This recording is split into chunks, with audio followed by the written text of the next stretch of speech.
Hi hello ಎಲ್ರಿಗೂ ನಮಸ್ಕಾರ. Welcome back to my channel. ನಾನು ವಿನೋದ. ಇಲ್ಲಿ ನನ್ನ ಮಗ ಸಂಜೆ ಸ್ಕೂಲಿಂದ ಬಂದು ಊಟ ಮಾಡ್ತಾ ಇದ್ದಾನೆ. ಸಾಂಬಾರಿತ್ತು, ರೈಸ್ ಇತ್ತು, ಎರಡೂ ಹಾಕ್ಕೊಟ್ಟಿದ್ದೆ, ತಿಂತಾ ಇದ್ದ. ಇವಾಗ ನೋಡಿ ನಾನು ಮಶ್ರೂಮ್ ಪಲಾವ್ ಮಾಡೋಣ ಅಂತ ಅನ್ಕೊಂಡು ಎಲ್ಲ ರೆಡಿ ಮಾಡಿ ಇಟ್ಕೊಂಡಿದ್ದೀನಿ. ಇನ್ನು ಈ ಥರದ್ದು ವೆರೈಟಿ ಸ್ಪೆಷಲ್ ಆಗಿ ಏನಾದರೂ ನನ್ನ ಮನೆಗೆ ಮಾಡ್ತೀನಿ ಅಂತಂದರೆ ನನ್ನ ಮಕ್ಳಿಗಂತೂ ತುಂಬ ಖುಷಿ ಆಗುತ್ತೆ. ಇಲ್ಲಿ ಎಲ್ಲನೂ ಕೂಡ ರೆಡಿ ಮಾಡಿ ಇಟ್ಕೊಂಡಿದ್ದೀನಿ. ಈ ರೆಸಿಪಿ ನಾನು ಹೇಳ್ತಾ ಇಲ್ಲ ಅಷ್ಟೇ, ಏನೇನು ಹಾಕ್ತೀನಿ ಅಂದ್ಬಿಟ್ಟು ಹಂಗೆ ತೋರಿಸ್ತಾ ಇದ್ದೀನಿ, ನೋಡ್ಕೊಳ್ಳಿ. ಅಂದರೆ ನನಗೆ ಕುಕಿಂಗಲ್ಲಿ ಅಷ್ಟೊಂದು ಇಂಟ್ರೆಸ್ಟ್ ಇಲ್ಲ. ನನಗೆ ಯಾವ ರೀತಿ ಬರುತ್ತೋ, ನನಗೆ ಯಾವ ಥರ ಇಷ್ಟ ಆಗುತ್ತೋ ಆ ರೀತಿ ಮಾಡ್ಕೊಳ್ತೀನಿ ಅಷ್ಟೇನೆ. ಇದನ್ನ ನಾನು ಸಂಜೆ 5 ಗಂಟೆಗೆ ರೆಡಿ ಮಾಡಿ ಇಟ್ಕೊಂಡಿದ್ದೆ. ನನ್ನ ಮಗ ಟ್ಯೂಷನ್ಗೆ ಹೋಗಿ ಆ ಕಡೆಯಿಂದ ವಾಪಸ್ ಬರಬೇಕಾದ್ರೆ ಮಶ್ರೂಮ್ ತೊಗೊಂಬಂದಿರೋದು. ಅದಕ್ಕೆ ಅವ್ನು ಬರೋಷ್ಟರಲ್ಲಿ ಎಲ್ಲ ರೆಡಿ ಮಾಡಿ ಇಟ್ಕೊಂಡಿದ್ದೆ. ಇವಾಗ ರುಬ್ಕೊಳ್ತಾ ಇದ್ದೀನಿ ನೋಡಿ, ರೆಡಿ ಮಾಡಿ ಇಟ್ಕೊಂಡು. ಸ್ವಲ್ಪ ಮಸಾಲೆ ಪದಾರ್ಥಗಳನ್ನ ರುಬ್ಕೊಬೇಕು. ಸೇಮ್ ನಾವು ಪಲಾವು, ಟೊಮೊಟೊ ಬಾತ್ ಈ ಥರದ್ದೆಲ್ಲ ಮಾಡ್ತೀವಲ್ವಾ, ಆ ಥರ ಮಾಡ್ಕೊಳ್ಳೋದು ಅಷ್ಟೇನೆ. ಅದಕ್ಕೆ ಸ್ವಲ್ಪ ಗೋಡಂಬಿ ಹಾಕ್ತಾ ಇದ್ದೀನಿ ಬಿಟ್ಟರೆ ಇನ್ನು ಎಕ್ಸ್ಟ್ರಾ ಏನು ಆ್ಯಡ್ ಮಾಡ್ತಾ ಇಲ್ಲ ಫ್ಲೇವರ್ನ. ಇದಕ್ಕೆ ನಾವು ಒಗ್ಗರಣೆ ಹಾಕ್ಬೇಕಾದ್ರೆ ತುಪ್ಪ ಹಾಕ್ಕೊಂಡ್ರೆ ಒಂದು ಸ್ವಲ್ಪ ಫ್ಲೇವರ್ಗೆ ತುಂಬ ಚೆನ್ನಾಗಿರುತ್ತೆ, ಅಂದರೆ ಟೇಸ್ಟ್ ಚೆನ್ನಾಗಿ ಬರುತ್ತೆ. ಇದಕ್ಕೆ ತರಕಾರಿಗಳು ಕೂಡ ಆ್ಯಡ್ ಮಾಡ್ತಾರೆ. ನಾನು ಏನು ತರಕಾರಿನೂ ಆ್ಯಡ್ ಮಾಡಿಲ್ಲ, ಬರೀ ಮಶ್ರೂಮ್ ಹಾಕಿ ಮಾಡ್ತಾ ಇರೋದು ಅಷ್ಟೇನೆ. ತರಕಾರಿ ಎಲ್ಲ ಹಾಕಿದ್ರೆ ನನ್ನ ಮಕ್ಕಳು ಆಯ್ದುಬಿಟ್ಟು ಅದರಲ್ಲಿ ನೋಡಿ ನೋಡಿ ಸೈಡ್ ಇಡ್ತಾರೆ, ಹಂಗಾಗಿ ತಿನ್ನಲ್ಲ ಅವರು. ಒಂದು ಈರುಳ್ಳಿ ಕೂಡ ತಿನ್ನಲ್ಲ. ತರಕಾರಿನ ಈ ರೀತಿ ಟೊಮೊಟೊ ಬಾತು, ಪಲಾವು ಮತ್ತು ಬಿರಿಯಾನಿಗೆ ಹಾಕೋ ಬದಲು ಬೇರೆ ಥರ ಅಂದರೆ ಪಲ್ಯ ಥರ ಮಾಡಿಬಿಟ್ಟು ಅದಕ್ಕೆ ಚಪಾತಿನೋ ಪೂರಿನೋ ಮಾಡಿಕೊಟ್ರೆ ಚೆನ್ನಾಗಿ ತಿಂತಾರೆ. ಇನ್ನು ಈ ಫುಡ್ ಬಗ್ಗೆ ಹೇಳಬೇಕು ಅಂತಂದರೆ, ನನಗೆ ನಮ್ಮ ಮನೆಯವ್ರಿಗೆ ಮುದ್ದೆ ಸಾರು ಬಿಟ್ಟರೆ ಇನ್ನೇನು ಇಷ್ಟ ಆಗಲ್ಲ. ಎಂಥ ಪಲಾವ್ ಆದರೂ ನಾನು ಇಷ್ಟಪಡಲ್ಲ. ಮುದ್ದೆ, ಸಾಂಬಾರು, ರೈಸ್ ಇರಬೇಕು ಸ್ವಲ್ಪ. ನನಗೂ ಅಷ್ಟೇ, ನಮ್ಮ ಮನೆಯವ್ರಿಗೂ ಅಷ್ಟೇನೆ. ಹಂಗಾಗಿ ನಮಗೋಸ್ಕರ ಮುದ್ದೆ ಸಾರು ಮಾಡ್ತೀವಲ್ವ, ಅವಾಗ ಮಕ್ಳಿಗೂ ಸ್ವಲ್ಪ ಮುದ್ದೆ ತಿನ್ನಿಸ್ಬಿಡ್ತೀವಿ. ಬಲವಂತವಾಗಿ ತಿನ್ನಿಸ್ತಾರೆ ನಮ್ಮ ಮನೆಯವರು. ನಾನೊಂದು ಪಕ್ಷ ಸುಮ್ಮನೆ ಇದ್ರು ನಮ್ಮ ಮನೆಯವ್ರು ಸುಮ್ಮನೆ ಇರಲ್ಲ. ಬಲವಂತವಾಗಾದರೂ ತಿನ್ನಿಸ್ತಾರೆ. ಯಾಕಂದರೆ ಮುದ್ದೆಲಿರೋ ಶಕ್ತಿ ಬೇರೆ ಯಾವುದ್ರಲ್ಲೂ ಬರಲ್ಲ. ಹಂಗಾಗಿ ಮುದ್ದೆ ಸಾಂಬಾರು ಬಿಟ್ಟರೆ ನಾವು ಇನ್ನೇನು ತಿನ್ನಲ್ಲ. ತಿಂದರೆ ನಾನ್ ವೆಜ್ ಮಾಡ್ತೀವಿ ಅಷ್ಟೇ. ಆ ನಾನ್ ವೆಜ್ ಮಾಡಿದಾಗಲೂ ಅಷ್ಟೇ, ಮುದ್ದೆನೇ ಇರಬೇಕು, ಇಲ್ಲ ರೈಸ್ ಇರಬೇಕು. ಎರಡೂ ಇಲ್ಲ ಅಂತಂದರೆ ನಾನ್ ವೆಜ್ಜು ಮಾಡಿದಾಗ ನಾವು ಸರಿಯಾಗಿ ಊಟನೇ ಮಾಡೋಕ್ಕಾಗಲ್ಲ, ತಿಂದಂಗೂ ಅನ್ಸಲ್ಲ ನಮಗೆ. ಹಂಗಾಗಿ ನಾನ್ ವೆಜ್ ಮಾಡಿದಾಗ ಅಷ್ಟೇ ಮುದ್ದೆನೇ ಇರಬೇಕು ನಮಗೆ. ಇಲ್ಲ ಅದು ಬಿಟ್ಟರೆ ರೈಸ್ ಮಾಡ್ಕೊಂಡ್ಬಿಡ್ತೀವಿ. ನಮ್ಮ ಮನೆಯವ್ರು ಇಲ್ದಾಗ, ಹಸ್ಬೆಂಡ್ ಇದ್ದರೆ ಮುದ್ದೆನೇ ಮಾಡ್ತೀನಿ. ಇಲ್ಲಿ ನಾವೇ ಇದ್ದಾಗ ರೈಸ್ ಮಾಡ್ಬಿಡ್ತೀನಿ ಒಂದೊಂದ್ಸಲ. ಹಂಗೂ ನನ್ನ ಮಗ ನಾನ್ ವೆಜ್ ಇದ್ದಾಗ ಮುದ್ದೆ ಮಾಡು ಅಂತ ಹೇಳ್ತಾ ಇರ್ತಾನೆ ಒಂದೊಂದ್ಸಲ. ಮಶ್ರೂಮ್ ತಂದಿದ್ನಲ್ವಾ, ಅದನ್ನು ನೀಟಾಗಿ ತೊಳ್ಕೊಂಡು ಸಣ್ಣ ಸಣ್ಣದಾಗಿ ಹಚ್ಕೊಳ್ತಾ ಇದ್ದೀನಿ. ಇದು ಸ್ವಲ್ಪ ದಪ್ಪ ದಪ್ಪನೇ ಇರಬೇಕು, ತೀರಾ ಸಣ್ಣ ಮಾಡಬಾರ್ದು. ಯಾಕಂದರೆ ರೈಸ್ ಒಳಗಡೆ ಸಿಗಲ್ಲ, ಅದು ಬೆಂದ ಮೇಲೆ ಇಷ್ಟ ಆಗುತ್ತೆ. ಹಂಗಾಗಿ ಸಣ್ಣ ಸಣ್ಣದಾಗೆ ಕಟ್ ಮಾಡ್ಕೊಳ್ತಾ ಇದ್ದೀನಿ. ಅಡುಗೆ ಮತ್ತು ತಿಂಡಿಗಳು ಮಾಡಿಕೊಂಡು, ಅಡುಗೆ ಮನೆ ಕೆಲಸ ಮಾಡಿಕೊಂಡು ವಿಡಿಯೋ ಮಾಡ್ತೀವಿ ಅಂತಂದರೆ ತುಂಬ ಕಷ್ಟ ಇದೆ. ಏನೂ ಮಾಡೋಕ್ಕಾಗಲ್ಲ. ಮನೇಲಿ ಕುತ್ಕೊಂಡು ಏನು ಮಾಡೋದು, ಕಷ್ಟಪಡಬೇಕಲ್ವ ಅಂತ ಅಂದ್ಕೊಂಡು ಕಷ್ಟಪಡ್ತಾ ಇದ್ದೀವಿ ಅಷ್ಟೇ. ಯಾಕೆ ಅಂತಂದರೆ ನಮ್ಮನ್ನು ನಾವು ಬ್ಯುಸಿಯಾಗಿ ಇಟ್ಕೊಳ್ಬೇಕು ಯಾವಾಗ್ಲೂ. ಯಾಕಂದರೆ ಈ ಟೆನ್ಷನ್ನು, ಯೋಚನೆಗಳಿಂದ ಅರ್ಧ ದೂರ ಇರ್ಬೋದು ಅಂತ ಏನಾದರೂ ಒಂದು ಮನೇಲಿ ಕುತ್ಕೊಂಡೇ ಮಾಡಬೇಕು ಅಂತ ಅಂದ್ಕೊಂಡು ಈ ವಿಡಿಯೋ ಸ್ಟಾರ್ಟ್ ಮಾಡಿರೋದು ಅಷ್ಟೇ. ನಾನು ನಮ್ಮನ್ನು ನಾವು ಬ್ಯುಸಿಯಾಗಿ ಇಟ್ಕೊಂಡಿಲ್ಲ ಅಂತಂದರೆ 108 ಯೋಚನೆಗಳು, 108 ಟೆನ್ಷನ್ಗಳು ಎಲ್ಲ ನಮ್ಮ ತಲೆಗೆ ತುಂಬಿಕೊಳ್ಳುತ್ತೆ. ಆಮೇಲೆ ನಾವು ಇಷ್ಟೆಲ್ಲ ಮಾಡಬೇಕು ಅಂತಂದರೆ ನಮ್ಮ ಬಾಡಿ ನಮಗೆ ಮೇಯ್ನಾಗಿ ಸಪೋರ್ಟ್ ಮಾಡಬೇಕು, ಆರೋಗ್ಯ ಚೆನ್ನಾಗಿ ಕೊಡಬೇಕು, ನಮಗೆ ಎನರ್ಜಿ ಕೊಡಬೇಕು, ಶಕ್ತಿ ಕೊಡಬೇಕು ದೇವ್ರು ಅಷ್ಟೇ. ಇಷ್ಟೆಲ್ಲ ಮಾಡ್ತೀವಿ ಅಂದರೆ ಸುಮ್ಮನೆ ಆಗಲ್ಲ, ಸಿಕ್ಕಾಪಟ್ಟೆ ಕಷ್ಟ ಇದೆ ಇದು ಮಾಡೋದಕ್ಕೆ. ಆದರೂ ನಾನು ಸುಮಾರು ವರ್ಷಗಳಿಂದ ಟ್ರೈ ಮಾಡಿ ಮಾಡಿ ಮಾಡಿ ಮಾಡಿ ಕೊನೆಗೆ ಒಂದು ಹಂತಕ್ಕೆ ಬಂದು ತಲುಪಿದ್ದೀನಿ. ಮುಂದಕ್ಕೂ ಜಯ ಸಿಗುತ್ತೆ ಇನ್ನು ಮುಂದೇನು ಅಂತ ಅಂದ್ಕೊಂಡಿದ್ದೀನಿ. ಹಂಗಾಗಿ ಮಾಡ್ಕೊಂಡು ಹೋಗ್ತಾ ಇದ್ದೀನಿ. ಸುಮಾರು ಜನ ಯೂಟ್ಯೂಬರ್ಸ್ಗಳು ಬಿಟ್ಟೇ ಬಿಡೋಣ, ಯೂಟ್ಯೂಬ್ ಸಹವಾಸ ಬೇಡಪ್ಪ ಅಂತ ಅಂದ್ಕೊಂಡು ಎಷ್ಟೊಂದು ಜನ ಡ್ರಾಪ್ ಮಾಡಿದ್ದಾರೆ ಯೂಟ್ಯೂಬ್ನ.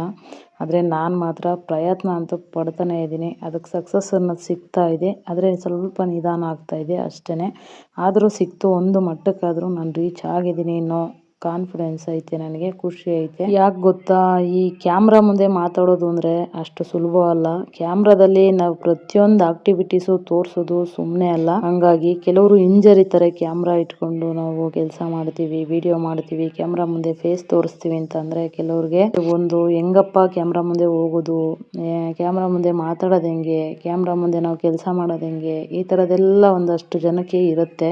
ಹಂಗಾಗಿ ತುಂಬ ಜನ ಯೂಟ್ಯೂಬ್ ಚಾನಲ್ ಕ್ರಿಯೇಟ್ ಮಾಡಿ ಚಾನಲ್ ನಡೆಸ್ಕೊಂಡು ಹೋಗೋದಕ್ಕೆ ಭಯ ಬೀಳ್ತಾರೆ. ಕೆಲವರು ಮುಜುಗರ ಪಟ್ಕೊಳ್ತಾರೆ. ಇದರಿಂದ ಏನಾದರೂ ಆಗುತ್ತೇನೋ, ಇದು ಸೋಷಿಯಲ್ ಮೀಡಿಯಾ ಬೇರೆ ಅಂತ ಅಂದ್ಕೊಂಡು ಇಡೀ ಕರ್ನಾಟಕನೇ ನೋಡುತ್ತೆ ಅನ್ನೋ ಥರ ಒಂದು ಮೈಂಡ್ಸೆಟ್ ಇಟ್ಕೊಂಡು ಚಾನಲ್ ಓಪನ್ ಮಾಡಿದ್ರೆ ನಿಜವಾಗ್ಲೂ ಮುಂದುವರಿಯೋಕ್ಕಾಗಲ್ಲ, ಏನೂ ಆಗಲ್ಲ. ಎಲ್ಲರೂ ನೋಡೋದಕ್ಕೆ ಅಲ್ವಾ ವಿಡಿಯೋ ಮಾಡೋದು ಅಂತ ಅಂದ್ಕೊಂಡು ಧೈರ್ಯವಾಗಿ ಮುನ್ನುಗ್ಗಿದ್ರೆ ನಾವು ಒಂದಲ್ಲ ಒಂದ್ಸಲ ಒಂದು ದೊಡ್ಡ ಮಟ್ಟಕ್ಕೆ ದೊಡ್ಡ ಎತ್ತರಕ್ಕೆ ಹೋಗ್ತೀವಿ ಅನ್ನೋದು ನಿಮ್ಮ ಮೈಂಡಲ್ಲಿ ಇಟ್ಕೊಂಡು ನೀವು ಚಾನಲ್ನ ಕ್ರಿಯೇಟ್ ಮಾಡಿ ಅದರೊಟ್ಟಿಗೆ ನೀವು ಕೆಲಸ ಮಾಡ್ಕೊಂಡು ಹೋದರೆ ನಿಮಗೆ ಒಂದು ಸಕ್ಸಸ್ ಅನ್ನೋದು ಸಿಕ್ಕೇ ಸಿಗುತ್ತೆ. ಒಂದು ಒಳ್ಳೆ ಲೈಫನ್ನು ಲೀಡ್ ಮಾಡ್ಬೋದು. ಎಷ್ಟೊಂದು ದೊಡ್ಡವರೇನೆ ಶ್ರೀಮಂತರುಗಳು ಸಾಹುಕಾರರುಗಳೇ ವಿಡಿಯೋ ಮಾಡೋಕ್ಕೆ ಹಿಂಜರಿಯಲ್ಲ. ಯಾಕಂತಂದರೆ ಅವರು ದುಡ್ಡಿರೋರು ಬಂಗ್ಲೆ ಇಟ್ಕೊಂಡಿದ್ದಾರೆ, ಕಾರ್ ಇಟ್ಕೊಂಡಿದ್ದಾರೆ, ಕೋಟಿಗಟ್ಟಲೆ ದುಡ್ಡು ಇಟ್ಕೊಂಡಿದ್ದಾರೆ, ಅಂಥವರೇ ವಿಡಿಯೋಸ್ ಎಲ್ಲ ಮಾಡ್ತಾ ಇದ್ದಾರೆ. ಇನ್ನು ಏನು ಇಲ್ದವರು ಯಾಕೆ ಮಾಡಬಾರ್ದು ವಿಡಿಯೋ ಅಲ್ವಾ? ಅದರಿಂದ ಒಂದು ಒಳ್ಳೆ ಲೈಫ್ ಸಿಗುತ್ತೆ ಅಂತಂದರೆ ಯಾಕೆ ಮಾಡಬಾರ್ದು? ಅದು ನಾವು ಒಳ್ಳೆ ರೀತಿಯಲ್ಲಿ ಮಾಡ್ಕೊಂಡು ಹೋಗ್ತಾ ಇದ್ದೀವಿ. ಒಬ್ಬೊಬ್ರಿಗೂ ಒಂದೊಂದು ಟ್ಯಾಲೆಂಟ್ ಅನ್ನೋದು ಇದ್ದೇ ಇರುತ್ತೆ. ಅಂದರೆ ಒಬ್ಬೊಬ್ರಿಗೂ ಒಂದೊಂದು ಕಲೆ ಅನ್ನೋದು ಇದ್ದೇ ಇರುತ್ತೆ. ಆ ಕಲೆನ ನೀವು ಈ ವಿಡಿಯೋ ಮುಖಾಂತರ ಜನಗಳಿಗೆ ತೋರಿಸ್ಬೋದು ಅಷ್ಟೇ. ಒಳ್ಳೆ ರೀತಿಲಿ ತೋರಿಸ್ಬೋದು. ಏನೇ ಒಂದು ವಿಡಿಯೋ ಮಾಡಲಿ ಒಳ್ಳೆ ರೀತಿಲಿ ಇರಬೇಕು, ಒಳ್ಳೆ ರೀತಿ ಕಂಟೆಂಟ್ ಇರಬೇಕು, ಒಳ್ಳೆ ರೀತಿ ಮೆಸೇಜ್ ಕೊಡಬೇಕು ಜನಗಳಿಗೆ. ಅಷ್ಟೇ ಅಲ್ವಾ? ಅಷ್ಟನ್ನು ಮಾಡಿಕೊಂಡು ಆರಾಮಾಗಿ ಲೈಫನ್ನು ಲೀಡ್ ಮಾಡ್ಬೋದು. ಅದರಲ್ಲೂ ಮಿಡ್ಲ್ ಕ್ಲಾಸ್ ಹೆಣ್ಮಕ್ಳಿದಾರಲ್ಲ, ಹೊರಗಡೆ ಹೋಗಿ ಕೆಲಸ ಮಾಡೋಕ್ಕಾಗಲ್ಲ, ಮತ್ತು ಮನೇಲಿ ಕಳಿಸಲ್ಲ, ಏನೋ ಒಂದು ಪ್ರಾಬ್ಲಮ್ ಇದೆ, ಹೆಲ್ತ್ ಇಶ್ಯೂ ಇದೆ, ಆಗ್ತಾ ಇಲ್ಲ, ಹೊರಗಡೆ ಹೋಗಿ ದುಡಿಯೋಕ್ಕಾಗ್ತಾ ಇಲ್ಲ, ಕೆಲಸ ಮಾಡೋಕ್ಕಾಗ್ತಾ ಇಲ್ಲ ಅಂತ ಅನ್ನೋರಿಗೆ ಒಂದು ಒಳ್ಳೆ ಪ್ಲಾಟ್ಫಾರ್ಮ್ ಅಂದರೆ ಯೂಟ್ಯೂಬು. ಇಲ್ಲಿ ನಾವು ಯಾರ ಕೈ ಕೆಳಗಡೆನೂ ಕೈ ಚಾಚಿ ಕೆಲಸ ಮಾಡೋಂಗಿರಲ್ಲ. ಹಾಗಾಗಿ ಯಾರ ಹತ್ರನೂ ಏಳಿಸ್ಕೊಂಡು ಕೆಲಸ ಮಾಡೋಂಗಿರಲ್ಲ.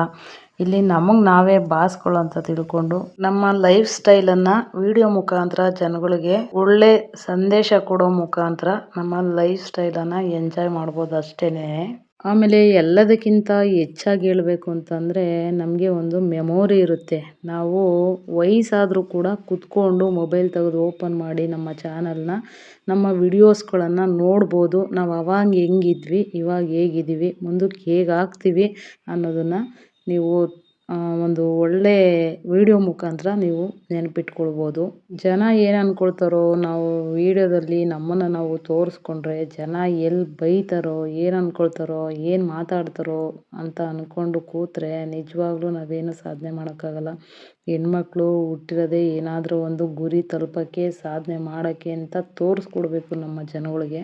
ಅದಕ್ಕೋಸ್ಕರ ನಾವು ನಮ್ಮಲ್ಲಿರೋ ಟ್ಯಾಲೆಂಟ್ನ ಅಥವಾ ಕಲೆನ ಎತ್ತಿ ತೋರಿಸ್ಬೇಕು ಅಂತಂದರೆ ನಾವು ಈ ಥರದ್ದೆಲ್ಲ ಒಂದಷ್ಟು ಕೆಲಸಗಳನ್ನು ಮಾಡ್ತಾನೆ ಇರಬೇಕು.